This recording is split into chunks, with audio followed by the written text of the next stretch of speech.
tuần dạy tuần khó sập hoa thì hậu bia làm kiệt hậu được hà nam kiếm nước ba mới xin biết tiền xin tiền mà sai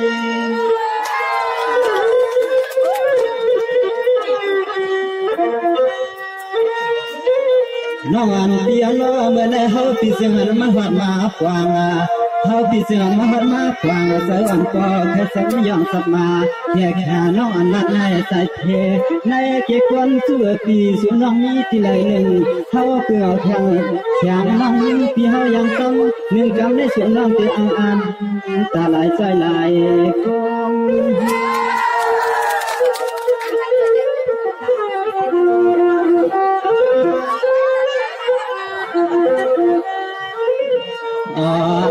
พังยามให้สิ่งให้ความยันเดือดยันรวมที่เสียงเฮาไปเหลือไปจอยาดูน้องเฮาก็ยันมนยันเจ้าฟังเพื่อสุขเฮาเลยพบกัน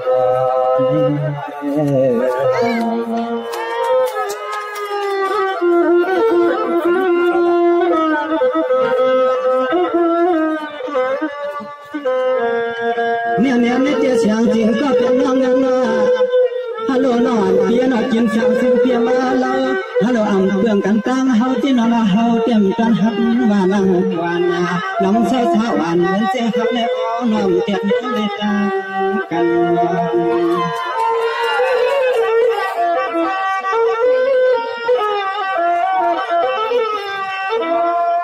หันที่ไหนเพียงไรหันที่ไหนเพียงไรที่ใจเราสนเราเฮาที่ไรเลยงานก็เลยเฮาก็ทวงห่มหัดยาวเฮาคือเอาพอการนอนเฮาละจูดูยำขบขับสั่งเป็นกวาดเลี้ยไก่เฮาอยู่ที่ไก่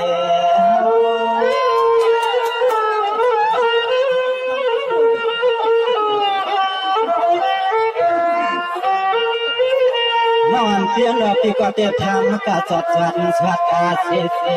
นอนเตียงเราแต่เมื่อออกการเลี้ยยันเลี้ยท่องที่สั่งนาหายันที่เฮินตีน้องอีตีมาได้อ่อนเตรียมโตกินก็เศร้าที่เฮินตีเละสั่งกำไม่ลายเมียว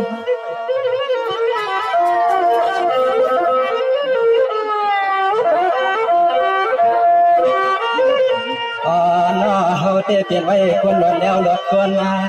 เขาเตเปลี่ยนไว้คนหลดแล้วหลดคนนู่นวันขอยำนับคำเปลี่ยนมาเพื่อนว่ามันหลดทางปลาเก่าที่อยู่เก่าเก่าเฮาที่ไหนก็มีก็ควรเดียว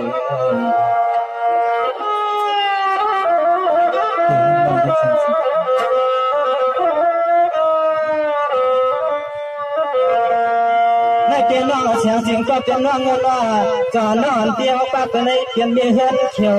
ฮัลโหลหลังเดียวพวกตำน้องสาวป้าในเตียงมีเฮือนคำตำข้างยิงนางน้องสาวป้าไม่เลยคำแขกกวางหัวใจเลย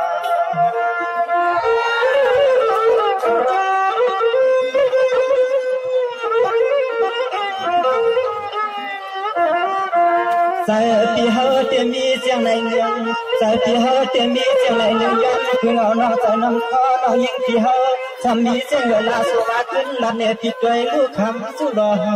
มาคุณเป็นแฟนจริงคำสู้เดี๋ยวละตั้งสู้ความมาลองเป็นแฟนหัวใจเลย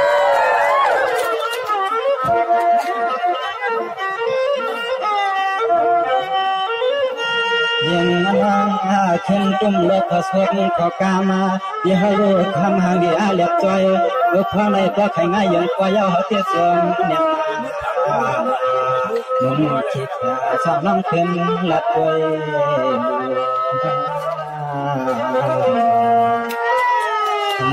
พี่เจ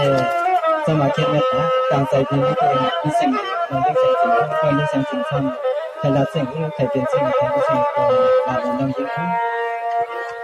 เข้าไปเบื่อเอาเลยอันนี้มือต่างกันนะเท้าโอ้โหพี่ใจลาสวยในนองได้ว่าเมื่อในวันในในเธอค่ะพี่น้องได้มาหกมางากันแข่งยังในนองสังเสืออันนี้อันเต็มทุกซุ้มพอมาปีหัวเสือเขาเสด็จเจ้ามันเต็มของเราเขาคือเจ้าคือป้าถ้าพี่น้องมาในพี่น้องเลยก็เลยมาหกมางาในนองเขาทำในคิดเอาไปทำสิ่ง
กินเนาะ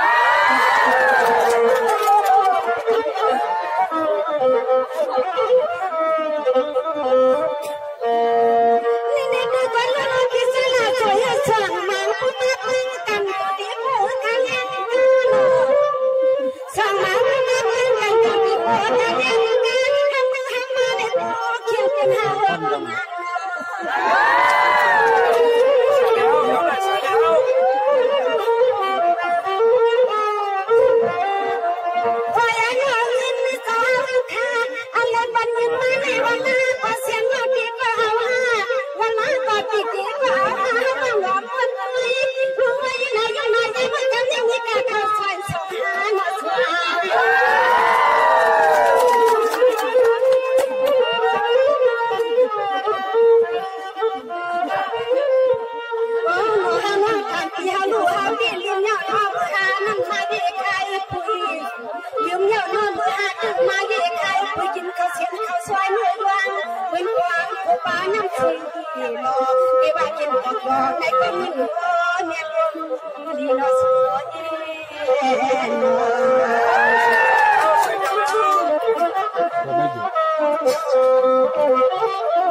เจ้าชายก็เป็นน้องน้อยก็ช่างเหลือชุดกลางนอนเกียร์หน้ากันเลย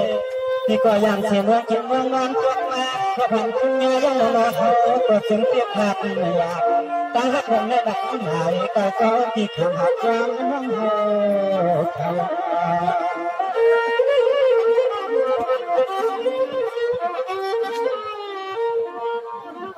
ยังนั่งบนหาเดียวเราเพียนไปลูกอันกาลกากาเขาก็จะรู้สัมปะยังมาแค่เพียงการสาบิตาว่ากันแล้วก็ยังร่างกันถ้าเสียงเวกันอสุนเสีย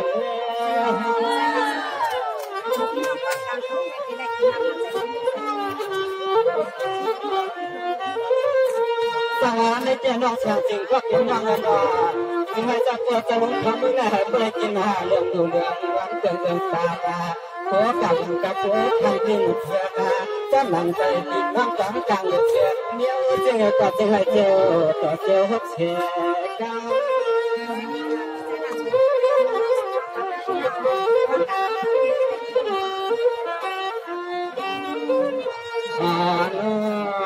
นนาตะลงความสองสาวทำอาแค่ยินตักไว้ปัญหาการลดหากากาเมื่อมาทำหาน้องหญิงเสียงจริงหา ก็ชวนมาชวนมาเชื่อตาขมุงเขากวางอยู่บ้านที่จองสลา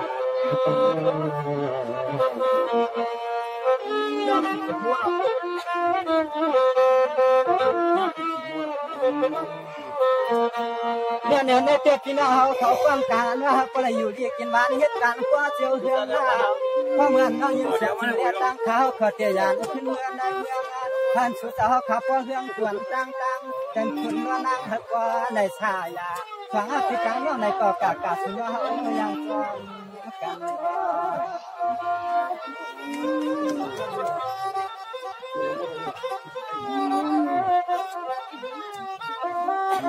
ว่าเจียงนั้นก็มาเลย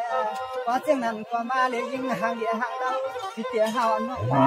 เฮาเอาอากวางมือน้องเฮาอย่างจำน้องทำมันดีเตี้ยน้องเฮากาหาที่เดียยิ่งน้องก็ที่เฮาเข้าเมื่อเดียถึงที่ไหน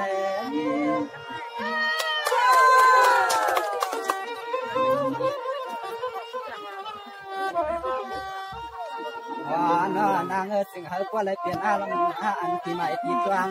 เพื่อพังให้อาสองปิดทางน้องก็ต่าง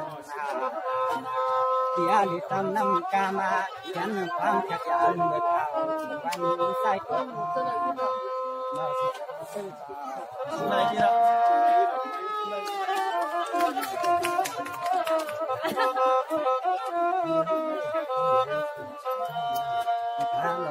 นไรใส่ใส่ยางปัญหาที่ฮันเอาในก็ยินดียินยอม